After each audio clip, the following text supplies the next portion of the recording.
在这个 video 里面，我们会 focus on analyzing diffraction of wave。那么之前我们学过 refraction，那么今天我们来学 diffraction。diffraction 的话是 spreading out of the wave when 它们 move through a gap 或者 move through a obstacle。那么我们就讲，在一个 water wave 的时候，我们讲这个是 gap。那个 water wave 这样过这 gap 的时候，它就会 spread out，它就会 spread out，或者它 move 出一个 obstacle，它也会 spread out，它会 spread 出去。我们讲它是 undergo diffraction。那么 undergo diffraction 过后，我要记得是我的 wavelength 它是 same。我的 frequency 因为它是一样的 source， 我们讲每次一样的 source， 一样的 water， 一样的 water wave， 一样的 light wave， 它们的 frequency 都是一样的。它们的 wave speed 的话，它们也不会改变。它们改变的什么？它们的 amplitude 或者我们讲它们的 energy 改变。它们的 energy 改变，因为想象一下，我需要拔出那个 obstacle 跟 spread out 的时候，我的 energy 同时也是 spread out 了，所以我的 amplitude decrease， 我的 energy 也是 decrease， 然后我的 direction 会改变，我的 direction 会改变。那我们知道什么是 diffraction 过后，我们就要画那个 wavefront of the water wave，wavefront of water wave， 当它 spread out 的时候，我们讲话。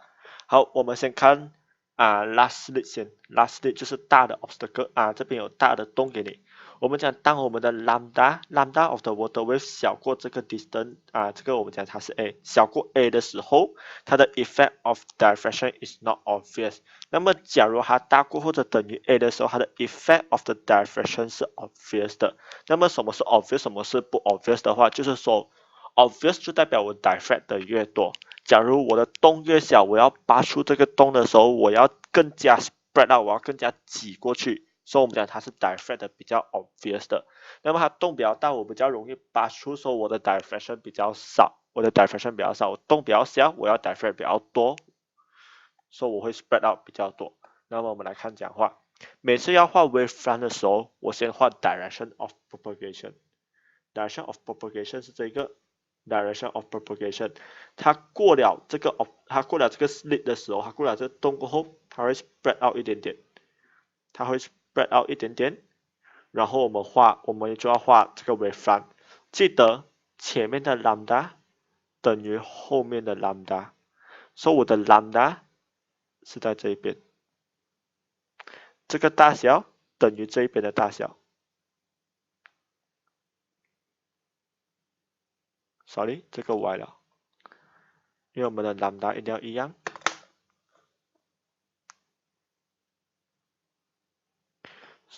这一边的 lambda 等于这一边的 lambda， 记得我的 lambda 一定要一样，因为我的 wavelength 没有改变。那么 obvious 的讲话，同样我们先画 direction of propagation，direction of propagation， 它 spread out 的时候，因为它 spread out 的比较多，它 spread out 的比较多，所以它会变成 curve 的 wave， 它会变成 curve 的 wave。好，这个太大了。curve 过去的 wave， 然后记得这边的 lambda 跟这边的 lambda 是一样的，它们的 lambda 是 constant， 这就是我怎样去画。当我拔出一个洞的时候，我怎样去画。那么假如是 large obstacle 的时候，我们会怎样？同样我们画 direction of propagation，direction of propagation。那么记得 for large obstacle 的话，我的 effect of diffraction 是不 noticeable 的。For small obstacle 的话，我的 diffraction 会 very obvious 的，它会 very obvious。我们来看什么意思？当我经过 large obstacle 的时候，我会 curve 进去一点点，我会 curve 进去一点点，然后我画我的 water wave。我画我的 water wave 的时候，我就这样画。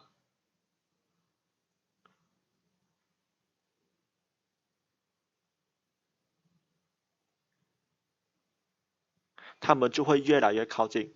我讲的是靠近，是上下的靠近，他们会慢慢接触到，然后我的 wavelength 记得我的 wavelength 是一样的，我的 wavelength 是一样的。我要你们看这个 pattern， 我的 wavelength 是一样的，然后他们会跟着 direction of propagation， 他们会跟着 direction of propagation。那么 for small obstacle 的话 ，direction of propagation， 它会 curve 进去，它会 curve 进去。然后我们画我们的 wavefront，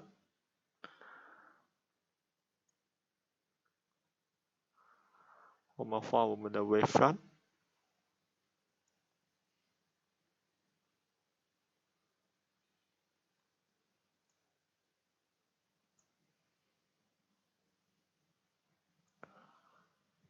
在这边的时候，它就开始连起来了，它就开始连起来。还能记得这边的 lambda 等于这边的 lambda，我画到不是很准，可是你们要记得这两个的 lambda 一定是 constant， 它的一定要是 constant 的 lambda， 你们画的时候你们要注意。那么为什么我们讲在 small obstacle 的时候它比较 obvious 的话，是因为我们要看不 obvious 的话，我们要看 angle of diffraction。这个 theta 跟这个 theta 比的时候，我讲这个 theta 2是大过我的 theta 1。theta 2是大过我的 theta 1，所以我在拔出我的 small obstacle 的时候，我的 diffraction 比较 obvious， 我的 diffraction 比较 obvious。那我们来看这个，当我们现在改变的不是那个 A， 就是不是我们的那个 obstacle， 不是我们的 slip， 不是我们的洞的时候，我们现在改变 frequency 的时候，我们的洞是一样大小，我们的洞是一样大小，我们现在只是看 frequency 罢了。当我 high frequency 的时候，记得 v 是等于 f lambda， 我讲 velocity 是 constant，high frequency smaller lambda，high frequency smaller lambda，for low frequency greater lambda，for low frequency greater lambda。假如我 high frequency smaller lambda 的话，就代表我的 lambda 是小过 a。当 lambda 小过 a 的时候，我的 effect of diffraction not obvious。当我的 frequency 小，我的 lambda 大的时候，我 lambda 大过 a，so the effect of diffraction is very obvious. The effect of diffraction is very obvious. 那么我们讲它 diffraction 越 obvious 的话，就代表我的 amplitude 更加的小，我的 energy of the water wave 更加少 ，compare to 这个，因为我的 low frequency 的这一边，我 undergo more diffraction， 我 diffract 的更加多，所以我的 amplitude 减少的更加多，因为它 spread out 更加多了，所以我们讲这个 energy 会比较低。那么 for diffraction greater 的话，要注意的东西是，只有在 smaller gap 或者 smaller obstacle 的时候 diffraction 是 greater， 或者是 lower frequency longer wavelength。